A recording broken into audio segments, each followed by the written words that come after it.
Hi, boys and girls. It's Monday, May the 18th.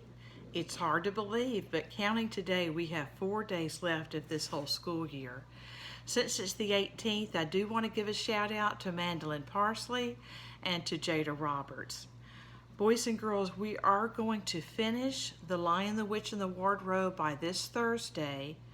If you want to take an AR test on it, go ahead and be sure you do that by Thursday evening. Then on Friday, I'll make a short video and I'll tell you our top people for fourth quarter AR and for the whole year AR. I'm looking not only at points but at percentages. And if you'll make sure you're finished with all of your iReady Thursday evening, I'll also go over that Friday, and I'll do the June and July birthday shout outs or end of May shout outs for birthdays then too.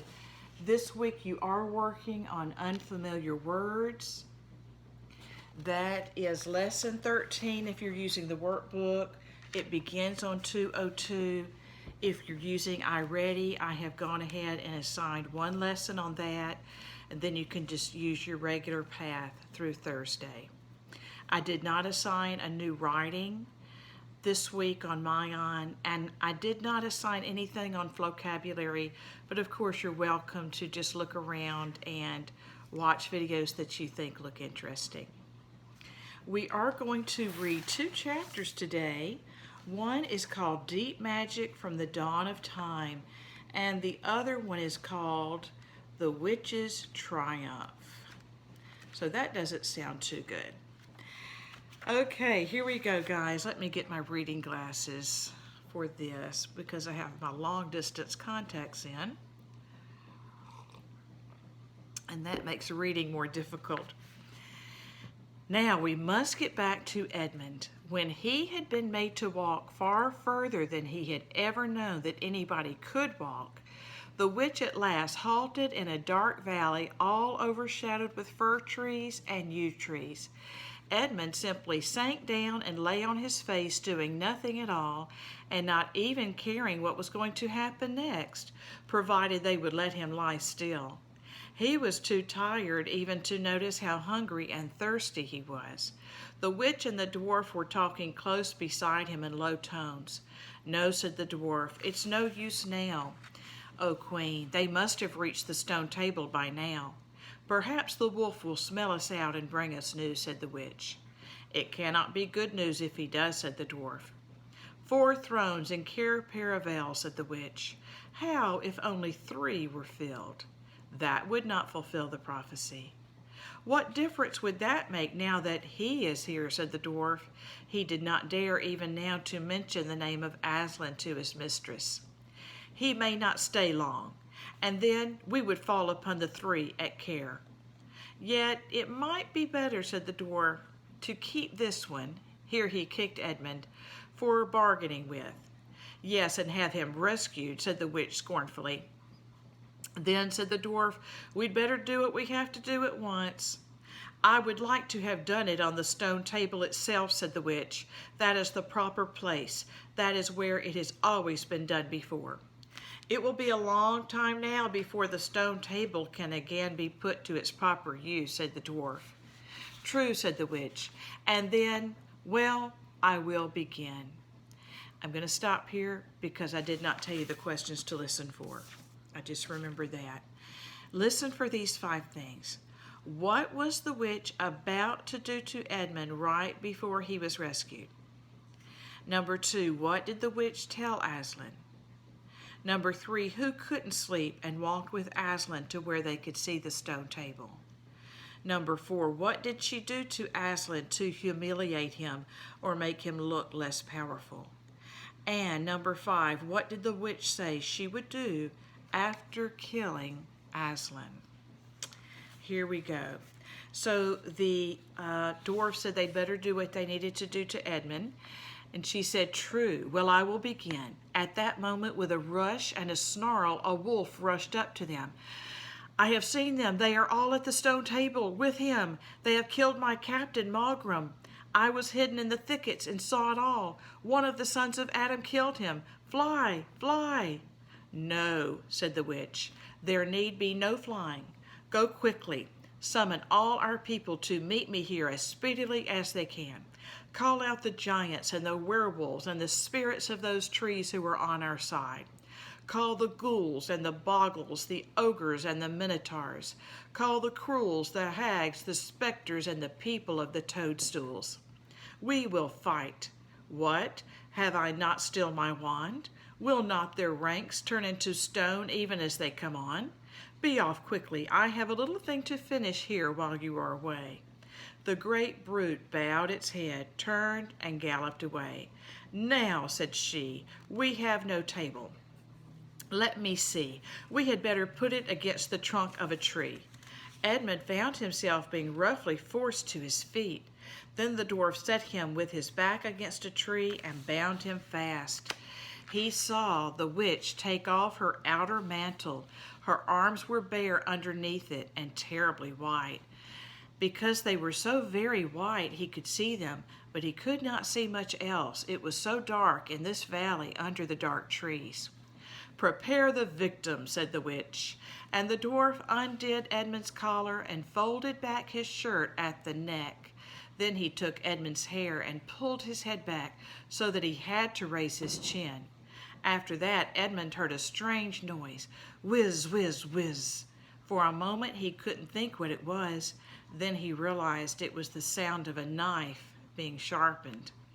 At that very moment, he heard loud shouts from every direction, a drumming of hoofs and a beating of wings, a scream from the witch, confusion all around him, and then he found he was being untied.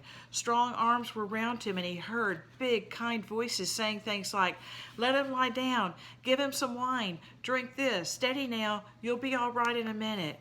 Then he heard the voices of people who were not talking to him but to one another, and they were saying things like, "Who's got the witch? I thought you had her. I didn't see her after I knocked the knife out of her hand.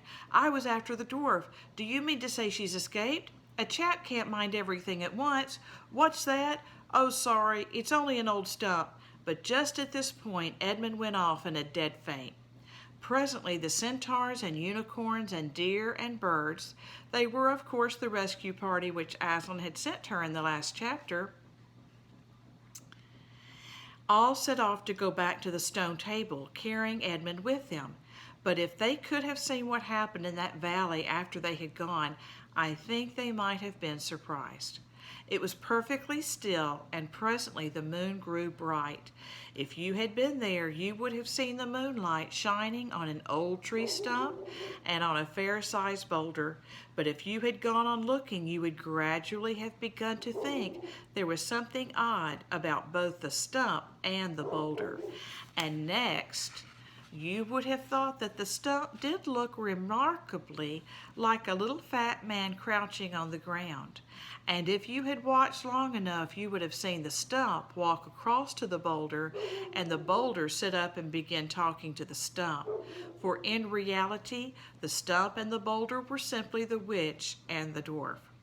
For it was part of her magic that she could make things look like what they aren't, and she had the presence of mind to do so at the very moment when the knife was knocked out of her hand. She had kept hold of her wand, so it had been kept safe too. When the other children woke up next morning, they had been sleeping on piles of cushions in the pavilion. The first thing they heard from Mrs. Beaver was that their brother had been rescued and brought into camp late last night, and was at that moment with Aslan. As soon as they had breakfasted, they all went out, and there they saw Aslan and Edmund walking together in the dewy grass, apart from the rest of the court. There is no need to tell you, and no one ever heard what Aslan was saying, but it was a conversation which Edmund never forgot. As the others drew nearer, Aslan turned to meet them, bringing Edmund with him.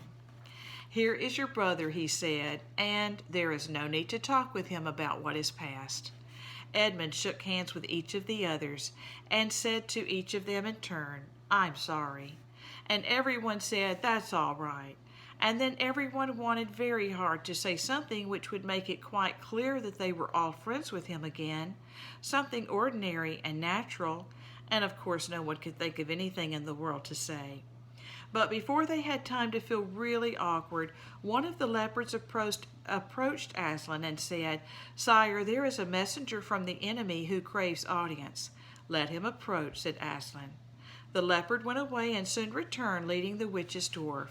"What is your message, son of earth?" asked Aslan. "The Queen of Narnia and Empress of the Lone Islands desires a safe conduct to come and speak with you," said the dwarf, "on a matter which is as much to your advantage as to hers." "Queen of Narnia, indeed," said Mr. Beaver, "of all the cheek." "Peace, Beaver," said Aslan. "All names will soon be restored to their proper owners. In the meantime, we will not dispute about them. Tell your mistress, son of earth, that I grant her safe conduct on condition that she leaves her wand behind her at that great oak." This was agreed to, and 2 leopards went back with the dwarf to see that the conditions were properly carried out. "But supposing she turns the 2 leopards into stone," whispered Lucy to Peter. I think the same idea had occurred to the leopards themselves.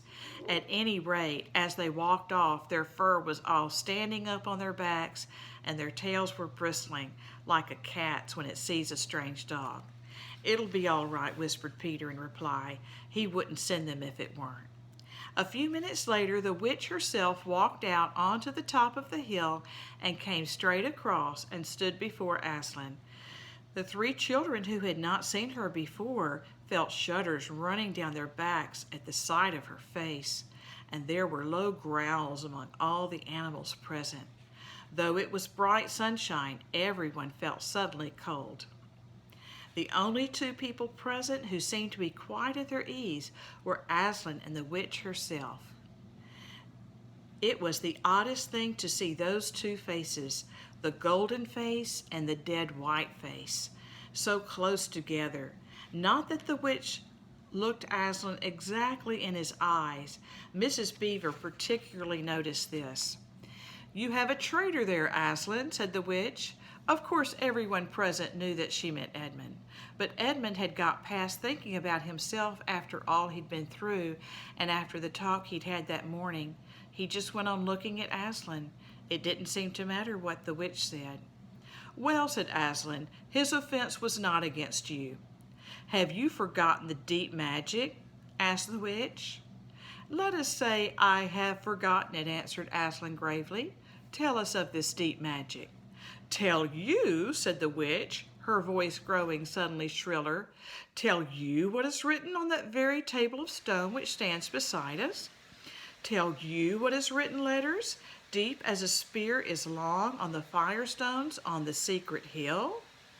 Tell you what is engraved on the scepter of the emperor beyond the sea? You at least know the magic which the emperor put into Narnia at the very beginning.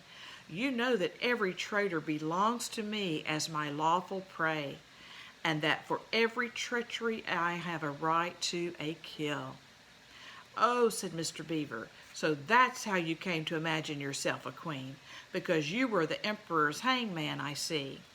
"Peace, Beaver," said Aslan with a very low growl. "And so," continued the witch, "that human creature is mine. His life is forfeit to me. His blood is my property." "Come and take it then," said the bull with the man's head in a great bellowing voice. "Fool," said the witch with a savage smile that was almost a snarl. "Do you really think your master can rob me of my right